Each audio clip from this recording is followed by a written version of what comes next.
የዛሬ እንግዶቼ ባልተለመደ ሁኔታ ሁለት ናቸው። ሁለት የሆኑበት ደግሞ የራሱ ምክንያት አለ። ለማንኛውም አቶ ቴዎድሮስ ባሩና አቶ ሙሉጌታ በላይ ናቸው። የኢትዮ ሌጋል ሺልድ ማኔጂንግ ፓርትነር ናቸው አቶ ቴዎድሮስ። አቶ ሙሉጌታ በላይ ደግሞ በተመሳሳይ የስራ ባልደረባቸውና ባለ አክሲዮን ወይም አጋር ባለድርሻ ናቸው።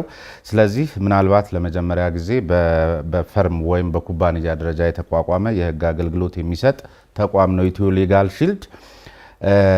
ሁለት የሆኑበት ምክንያት ደግሞ አንዳቸው የውጭ ሀገር ተሞክሮ ላይ ብዙ የተሻለ ልምድና ጥናትም ያላቸው ይመስለኛል። በተመሳሳይ ደግሞ በተግባር የሀገራችንን ተጨባጭ ሁኔታ መሰረት አድርገን ለምናነሳቸው ጥያቄዎች ደግሞ አቶ ሙሉጌታ በላይ። ስለዚህ እንግዶቻችን እንኳን ደህና መጣችሁ። በመጀመሪያ በአዲስ አበባ ነጻ ሀሳብ ተመልካቾች ስም አመሰግናለሁ። ስለዚህ የመጀመሪያው ጥያቄያችን ኢትዮ ሌጋል ሺልድ አዲስ ተቋም ነው፣ አዲስ ኩባንያ ነው። በተለያየ መልኩ በተለያዩ መገናኛ ብዙሃኖችም ላይ ተመልክቻለሁ፣ እንደዚሁም በማህበራዊ ሚዲያውም ላይ በጣም የሚመላለስ ጉዳይ ነው እና እናንተ ምንድነው ጥብቅናን በተመለከተ ከነበረው አዲስ የተለየ ነገር ምንድነው ይዛችሁ የመጣችሁት? ኢትዮ ሌጋል ሺልድ እንግዲህ ከተለመደው የህግ አገልግሎት አሰጣጥ ስርዓት በተለየ መልኩ የህግ አገልግሎትን ለማህበረሰባችን ተደራሽ ለማድረግ ቴክኖሎጂን ይጠቀማል። እንደገና ዋና ዓላማው ምንድነው? ህግን በሀገራችን ባህል ተከል ማድረግ፣ እንደዚሁም ማንኛውም የመክፈል አቅም የሁሉንም ማህበረሰብ ያገናዘበ የተለመደው ይሄ ትራዲሽናል ወይንም ደግሞ ኮንቬንሽናል የሚባለው የህግ አገልግሎት አሰጣጥን የሆነ ሰው ችግር ሲገጥመው ጠብቆ ሰርቭ ማድረግ ወይንም ኬዞችን ይዞ ወደ ፍርድ ቤት መሄድ ሳይሆን የኛ ልማድ ምንድነው? በጣም ሰፊ አሶሺዬቶችን ቀጥረናል። እኛን የሚያግዙን ረዳት ጠበቆችን የህግ አገልግሎትን በእያንዳንዱ ሰው ጓዳ ማድረስ ነው። አደጋ ሀፕን ሲያደርግ መጠበቅ ሳይሆን ወይንም እስኪደርስ የህግ ፍላጎት ሲደርስ ሳይሆን በኢንሹራንስ መልኩ የህግ መድህን መንዝሊ ወይንም በወራሂ በምትከፈል በጣም አነስተኛ ክፍያ ለሰፊው የማህበረሰብ ክፍል የህግ አገልግሎትን ማድረስ፣ እንደዚሁም ደግሞ ሰዎች በፈለጋቸው ሰዓት ደውለው የህግ ምክር እንዲያገኙ የኮል ሴንተር አገልግሎት አለን። በቴክስት እንደዚሁ መሰረታዊ የህግ መረጃዎችን እናደርዛለን። የህግ አገልግሎትን ዘመናዊ ማድረግ ሚል ሀሳብ ይዞ ነው የተነሳ። እሺ፣ እዚሁ ላይ እንግዲህ እርስዎ ምናልባት የውጭ ተጋላጭነቱ ሰፊ ስለሆነ ውጭ ሀገር ብዙ ስለቆዩና አጠቃላይ ጥናቱ መነሻው መሰረቱ የውጭውን ሀገራት ተሞክሮ መነሻ ያደረገ ይመስለኛል። ምናልባት አቶ ሙሉጌታ እዚህ ሀገር ላይ በተጨባጭ የህግን ጉዳይ ሲሰሩበት ቆይተዋል። የቴክኖሎጂና የመክፈል አቅምን ጉዳይ አንስተውልኛልና ሲጀመር ቴክኖሎጂን እንደፈለገን ኢንተርቴን ማድረግ የምንችልበት ሀገር ላይ ነን ወይ? እንደ ሀገር በራሱ ቴክኖሎጂው በምንፈልገው ልክ የህግ አገልግሎትን ቀርቶ ሌሎች ጉዳዮችንም በምትሉት ልክ አሁን አክሰስ ማድረግ ከዚያው ባሻገር ደግሞ እንኳን ኖሮ ኔትወርኩ ኖሮም አሁን የምትሉት ማህበረሰብ በተፈለገው መልኩ ቴክኖሎጂውን የመጠቀም ልምድም የለውም፣ ባህልም የለውም። አብዛኛውም ሰው ደግሞ እንግዲህ እንደምናውቀው ስንቱስ ነው ይሄንን የሚጠቀመው የሚልም ጥያቄ ሊነሳ ይችላል። ከመክፈል አቅም ጋር ለማማለል ካልሆነ በስተቀር ኩባንያ ናችሁ፣ ካላተረፋችሁ ደሞዝ መክፈልም ስለማትችሉ እንዲህ አይነት አዳዲስ ኩባንያዎች እዚህ ሀገር ላይ ሲመጡ የመክፈል አቅማቸው ደካማ ለሆነ እንዲህ ተደራሽ ሆነን ጓዳችሁ ገብተን የሚባል ነገር አለና ብዙ አያሳምነኝም። አቶ ሙሉጌታ የሀገሩን ተጨባጭ ሁኔታ ስለሚያውቁት። አዎ የሀገሪቱ ተጨባጭ ሁኔታ እንዳልከው ነው። ግን እኛም ፍትህን በእያንዳንዱ ጓዳ ማድረስ አለብን ሳይሆን መድረስ አለበት ስንል ይሄ ጉዳይ የኛ ብቸኛ ኃላፊነት ነው። እኛ ሁሉ በኩል ሆነን በየቦታው እንደርሳለን ማለታችን አይደለም። ፍትህን ለእያንዳንዱ ዜጋ የማድረስ ጉዳይ የግዴታ ጉዳይ ነው። የአማራጭ ምርጫ ጉዳይ ሳይሆን የግዴታ ጉዳይ ነው። ያንን ግዴታውን መንግስት በራሱ መንገድ እየተወጣ ነው አይደለም ሌላ ጥያቄ ሆኖ፣ እኛ ግን እንደ አንድ ዜጋ እንደ አንድ እንዲህ አይነት ሎው ፈርም ወይም የጥብቅና ድርጅት እንዳቋቋመ ተቋም ይህንን ግባችን አድርገን መነሳት እንፈልጋለን። አንድን ረዥም መንገድ አንድ ብለህ ካልጀመርከው ልደርስ አትችልም። ስለዚህ መንገዳችን የት እንደሚያደርሰን ባናቅም ቢያንስ ግን አንድ ብለን መጀመር አለብን ባለው ቴክኖሎጂ። አሁን ባለው ግን ግዴታውን እየተወጣ አይሁን እኛ መጀመር አለብን ነው። ልክ ነው። ለመጀመር የሚያስችል መደላደል መንግስት እስካልፈጠረ ድረስ መንግስት የሚባል እያለ ከህግ የበላይነት ጋር የተያዙ ወደ በኋላ ላይ የምናነሳቸው በርካታ ጥያቄዎች ይኖሩኛል። ነገር ግን መንግስት ጀመረም አልጀመረም ብሎ ነገር የለም። መንግስት የሚባለው አካል የሆነ ነገር ሊያራምድህ የሚችል ነገር እስካልፈጠረ ድረስ ዝም ብሎ መነሳት በራሱ ባዶ ጩኸት እንዳይሆን ብዬ ነው። ልክ ነው። እንዴት መሰለ ስሜ የመንግስት ኃላፊነቶች አሉ፣ በኋላ ልናነሳቸው። በህገ መንግስቱ ኢትዮጵያ ፈርማ በተቀበለቻቸው ዓለም አቀፍ ስምምነቶች ማድረግ የሚገባው ግዴታ አለው።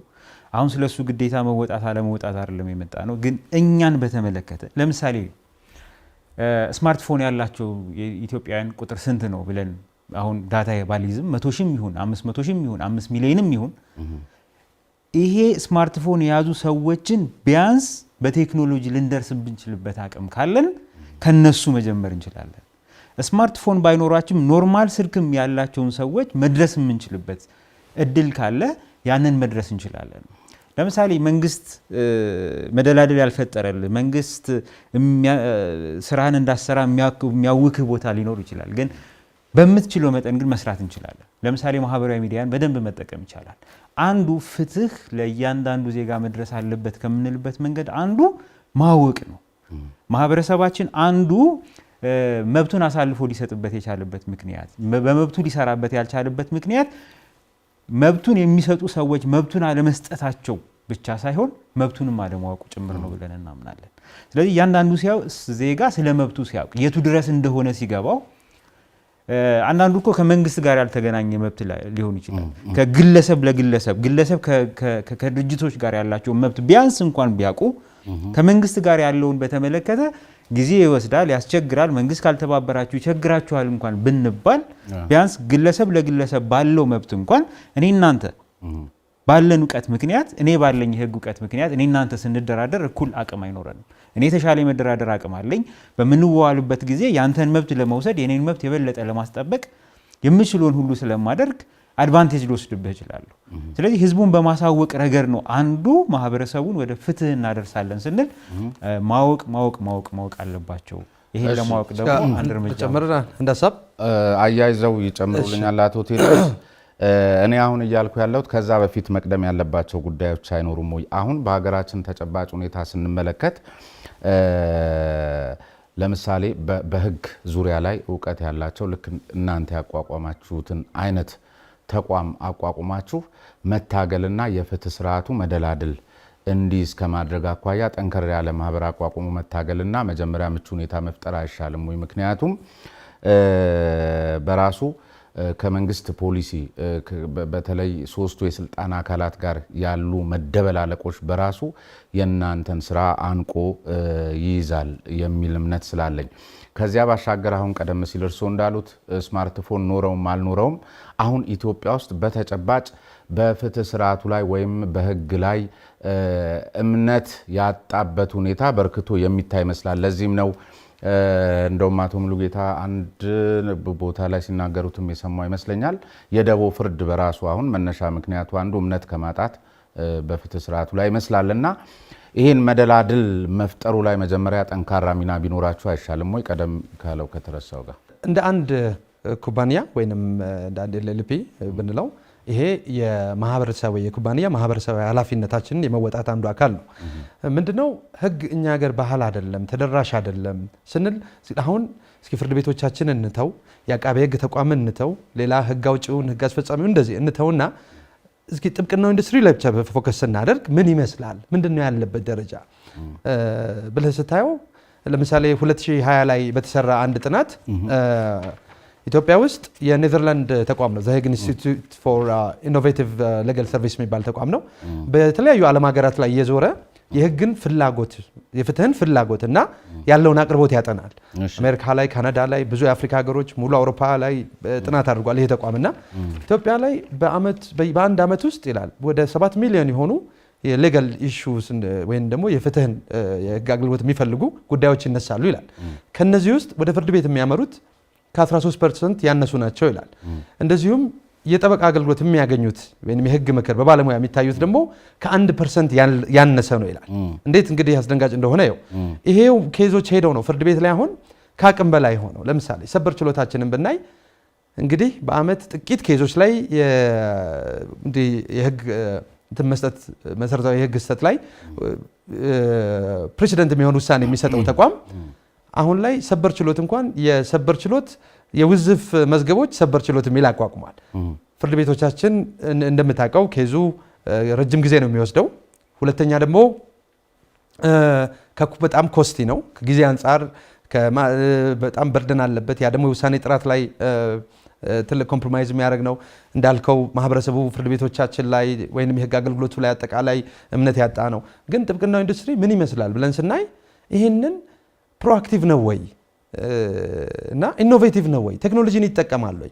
አሁን ሌጋል ቴክኖሎጂ የሚለውን ኮንሰፕት ብታየው ዓለም ላይ ወደ $30 ቢሊዮን ወርዝ የሚያደርግ ኢንዱስትሪ ነው እና ሰዎች ካሉበት ቦታ ሆነው የህግ አገልግሎትን ማግኘት ወይንም ከላፕቶፓቸው ላይ ማግኘት አንዳንድ ጊዜ ማህበረሰባችን ለምሳሌ ቴሌግራም በመጠቀም አንደኛ ነው ይባላል አይደል? ከዓለም ላይ ኢትዮጵያ ውስጥ ያንን ተጠቅመው እንትን የሚያደርጉ ሰዎች አሉ። በየቀኑ ውሎችን አንዳንድ ማብራሪያዎችን የሚልኩ ጠበቆች አሉ፣ አንዳንድ ዌብሳይቶች አሉ።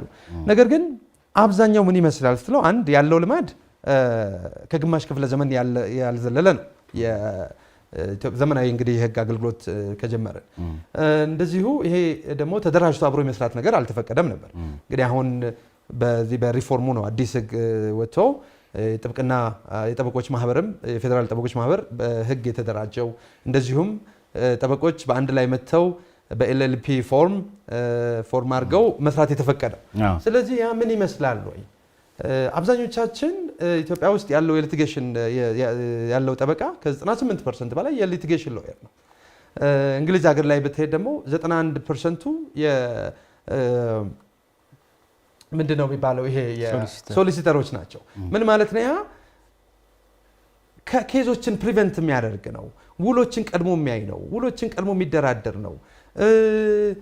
በቋሚነት ምክር ይሰጣል ለተቋማት። ስለዚህ ኬዞችን ፕሪቨንት ያደርጋል ማለት ነው። ልክ እንደ ኬዞች እንትን ካሉ በኋላ የሆነ ጉዳይ ከተፈጸመ በኋላ ፍርድ ቤት ላይ በጣም ውድ በሆነ ዋጋ ጠበቃ ገዝቶ እንደዚህ አይደለም ሌሎች ሀገሮች ላይ እና አንድም ያልዳበረ የህግ ስርዓት ነው ያለን። ሁለተኛው ጠበቃው በተናጠል ነው እንግዲህ እስካሁን ሲሄድ የነበረው። ተደራጅቶ ማርኬቱ አለ ሂውጅ። ለምሳሌ ውል ማዘጋጀት እዚህ ሀገር ብታየው በጠበቃ የሚሰራ ስራ አይደለም። ድርጅቶች ጠበቃ በአብዛኛው የላቸውም ወይንም እንደ አንድ ኤክስፔንሲቭ እንደማያስፈልግ ነገር ነው የሚያዩት እና ይሄ የብዙ ባህሎቻችን ላይ የንግዱ ማህበረሰብ ስራው የሚሰራበት መንገድ ላይ ክለቦችና ተጫዋቾች ያላቸው ግንኙነት ላይ አርቲስቱ ከአሳታሚ ወይንም ከሌሎች ወደ ፓኬጆቹ እንመጣለን። ግን እዚሁ ላይ አሁንም ከ13% አይብሱም ወደ ፍርድ ቤት ሄዱት ከ7 ሚሊዮኑ የሚል ነገር ከዛ የጥብቅና ኢንዱስትሪው የመሳሰሉትን አንስተናልና የጥብቅና ኢንዱስትሪ ያለ ፖሊስ ኢንዱስትሪ ያለ ፍርድ ቤት ኢንዱስትሪ ይሆናል ወይ? ለምሳሌ የሚሻገሩ መዝገቦች ብዙ ናቸው የመሳሰሉት ቅድም ተነስቷል። ግን ፍርድ ቤቶቹ ተጨናንቀዋል። ለምሳሌ ከ13% ያልዘለሉት የመጡት ጥብቅናውን ስላጡት ነው። በምን ምክንያቱ ካልተጠቀሰ የዚህ የኔዘርላንዱ ጥናት በራሱ ተገቢነት ይኖረዋል ወይ? በመሰረታዊነት የጥብቅና ችግር ነው ወይ እዚህ ሀገር ላይ? ጥብቅናም ተይዞ እኮ በዘመድ በብሔር በመሳሰሉት ፍርድ የሚሰጥበት ፍትህ የሚጓደልበት ዳኞች ነፃነታቸው ባልተጠበቀበት ሁኔታ ፍርድ ቤቱ ፖሊሱ ቴክኖሎጂ ባልተጠቀመበት ሁኔታ እናንተ ቴክኖሎጂ እየተጠቀማችሁ በዚህ መንገድ የእናንተ ሩጫ የሚወሰነው በፖሊሱ ለምሳሌ የሆነ ተከራክራችሁለት ይለቀቅ ያለን እንትን ፖሊስ አለቅም የሚልበት ሀገር እንደሆነ ይታወቃልና የእናንተ ፍጥነት የሚለካው የእናንተ አክሰስ የሚለካው በነዛ ፍጥነት በነዛ ቴክኖሎጂ በመሳሰሉት የፍትህ ተቋማቱ ተያያዥነት ስላላቸውና አሁንም አይመስልም ነው። አቶ ስሜ በጣም ትክክለኛ ፖይንት ነው ያነሳው። መደራደር አያስፈልግም ወይ ማሽሞንሞን አያስፈልግም። የፍትህ ስርዓቱ ለእያንዳንዱ ዜጋ እንዲደርስ የህግ በላይነት እዚች ሀገር ላይ እንዲሰፍን ለማድረግ የመጀመሪያ ግዴታም ኃላፊነትም አቅምም በጀትም ያለው መንግስት ነው። ይህንን የመወጣት ግዴታ አለበት። ይህንን በተለያየ መንገድ መሞገት ያስፈልጋል። ትክክል። ግን መንግስት ይህንን ኃላፊነቱን አልተወጣም ብለህ ወይም እንዲህ እያደረገ አይደለም ብለህ መንግስትን እየከሰስከው መንግስትን እንዲያረክ ነው ማረግህ እንደተጠበቀ ሆኖ ኃላፊነትህን ተወጣ። ዓለም አቀፋዊ ግዴታ አለብህ። ህገ መንግስታዊ ግዴታ አለብህ። ተቋሞቻችሁ ፍትህን እያሰፈኑ አይደለም። ቅድም ያልከው ምሳሌ ፖሊሶች ፍርድ ቤት ልቀቅ ያለውን እስረኛ እየለቀቁ አይደለም። ፍርድ ቤቶቹ በኬስ ተጨናንቀዋል። ስለዚህ የኬስ ቅለት እንዲኖራቸው አማራጭ መንገዶችን ተጠቀም እያሉ መናገር እንደተጠበቀ ሆኖ እኛ እዚህ ስንመጣ ቅድም እንዳልኩ ነው ነገሩ ውቅያኖስ ነው። ውቅያኖስ ግን ጠጠር ላይ የመወርወር አይነት ነገር ነው። የእኛን ኃላፊነት እያንዳንዱ እንግዲህ እሱ ኃላፊነቱን ካልተወጣ እኔም እጄን አጣጥፌ ቁጭ ልበል ማለት የለብንም። በቃ የጥብቅና ኢንዱስትሪ አለ አይደል? ካለ ግን እንዴት ፈንክሽን ያድርግ፣ እንዴት እናግዘው፣ እኛ ራሳችን በዚህ ኢንዱስትሪ ውስጥ ገብተን እንዴት ብንሳተፍ ነው የሚሻለው ብለን የመጣ ነው እንጂ እዛ ጋር ያለው ችግር እኛ ላይ ችግር አይፈጥር። አሁን ወደ በኋላ የገጠመንን ተግዳሮት እንደ መንግስት ሊሆን ይችላል፣ እንደ ማህበረሰብ ሊሆን ይችላል፣ ያሉንን ችግሮች ልናነሳቸው እንችላለን። ግን በችግር ውስጥም ቢሆን ይህንን ነገር ማስጀመር ቢያንስ አንድ ነገር ነው ብለን ነው የጀመርነው። ቅድም አሁን አንድ ቆንጆ ምሳሌ ልንገር። የፍርድ ቤት መጨናነቅ ጉዳዮችን አንስተናል። ቅድም እንዳልከው 13% ወደ ፍርድ ቤት የመጣው ጠቅላላ ሰው የተቸገረው ሁሉ ወደ ፍርድ ቤት ቢመጣ ኖሮ ፍርድ ቤቶቻችን ሽባ ነበር የሚሆኑት ማለት ነው። አሁን የሚሰሩትን መስራት አይችሉም ነበር ብሎ አስቦ አንደኛ በተቻለ መጠን ወደ ፍርድ ቤት እንዳይመጡ ችግሮች ባሉበት በአካባቢያቸው በራሳቸው የአማራጭ ሙግት በምንላቸው መንገዶች እንዲፈቱ ሁሉ ነገር ወደ ጦር ግንባር እንደሚባለው ሁሉ ነገር ወደ ፍርድ ቤት መምጣት የለበትም። ግን ወደ ፍርድ ቤት ያልመጡት ሌላ አማራጭ አግኝተው የተሻለ ነገር አግኝተው ነው ወይ? አይደለም። አንደኛ ካለማወቅ ነው፣ ሁለተኛ ካቅም ነው፣ ሶስተኛ እምነት ከማጣት ነው።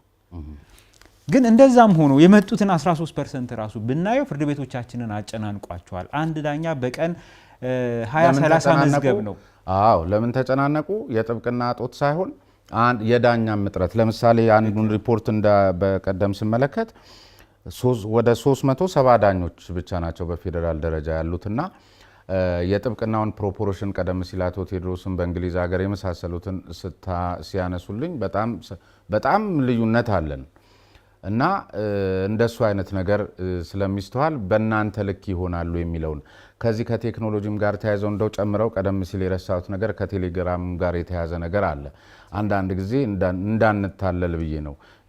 ምንድነው ቴሌግራምን በመጠቀም አንደኛ ነን የሚለው ዳታ በራሱ አንደኝነታችን ለምን ጉዳይ ተጠቅመንበት የሚለው አብሮ መታየት ስላለበት አንዳንዴ ዝም ብለን የሆነ ትምክት የሚያጠቃን ነገር አለና ጉዳዩ ቢታይ ግን በእርግጠኝነት መጨረሻ እንደምንሆን ስለማያጠራጥር ይጨምሩበት እና ምንድነው ይሄ ፍርድ ቤቶቻችንን ከመጨናነቅ አኳያ የሚያበረክተው? ፍርድ ቤቶቻችንን በዋናነት በመሰረታዊነት መለወጥ የሚገባው መንግስት ነው።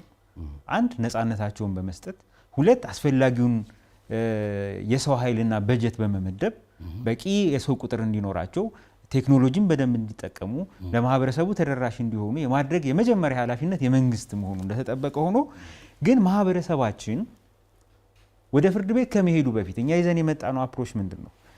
አንድ ህጋዊ ተግባር ከማድረግህ በፊት አጠገብህ ያለ ባለሙያን ሳታማክር ምንም ነገር አታድርግ። ውል ስትዋዋል ዝም ብለህ መንደር ውስጥ አታርገው።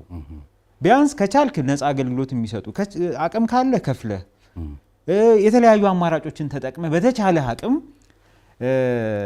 አይተህ አንብበህ መብትና ጥቅምህን የሚጎዳ መሆኑን ተረድተህ ህግ የሚጠይቀው መስፈርቶች አሟልቶ የተደረገ መሆኑን አረጋግጠህ ፈርም። ዝም ብለህ በየመንደሩ አትፈርም። ዝም ብለህ ከኮፒ ቤት ፕሪንት አድርገህ አትፈርም። መኪና ሲገዛ፣ ቤት ሲገዛ፣ የሆነ ነገር ሲገዛ ዝም ብሎ በቃ አንዱ ካንዱ እየተቀባበለ ውልና ማስረጃ በር ላይ ምናምን ይሰራል የሚሉ አሉ አይደለ? ወጣቶች ኮፒ ፔስት እያደረጉ ውክልና ለምሳሌ እኔ ልሰጥ የፈለኩት ውክልና ለሆነ ሰው ልሰጥ የፈለኩት ውክልና የሆነ ነገር ቸግሮኝ ያችን ጉዳይ እንዲያስፈጽምልኝ ብዬ ለሆነ ሰው ውክልና ለመስጠት ሄጄ እዛ ያለው ፎርም ግን የሀገር ነገሮችን የደረደረ ነው። ዝም ብዬ ሰጥቼ እመጣለሁ። ነገ ውክልና የሰጠሁት ሰው እዛ የተደረደሩትን አንዱን ተጠቅሞ ንብረቴን አሽሽቶ የሆነ ነገር አድርጎ ምናምን ይጠብቀኛል። ነገ ፍርድ ቤት ብለው በቲክቶክ ይጮዋሉ። እንደዛ ሆኖ ይመጣል። ስለዚህ ባህል ይሄ ያለ አይደል ቅድም የተባለው ቴዲ ቅድም ያነሳው ማህበረሰባችን ህግን ባህል ማድረግ አለበት ስንል መብትና ጥቅሙን በተመለከተ ሲያገባና ሲፈታ ሲፈርምና ሲዋዋል ሰራተኛ ሲቀጥር ሰራተኛ ሲያባርር ታክስ ሲከፍል ኦዲት ሲያስደርግ ትልልቅ ተቋማት ሳይጨምሩ ባለሙያ ሳያማክሩ በራሳቸው መንገድ ነው የሚፈጽሙት። ያ በመሆኑ ምክንያት በጣም በርካታ ኬዞች ጥራት የሌላቸው ለጭቅጭቅ በር የሚከፍቱ ነገሮች ወደ ፍርድ ቤት እየሄዱ ነው።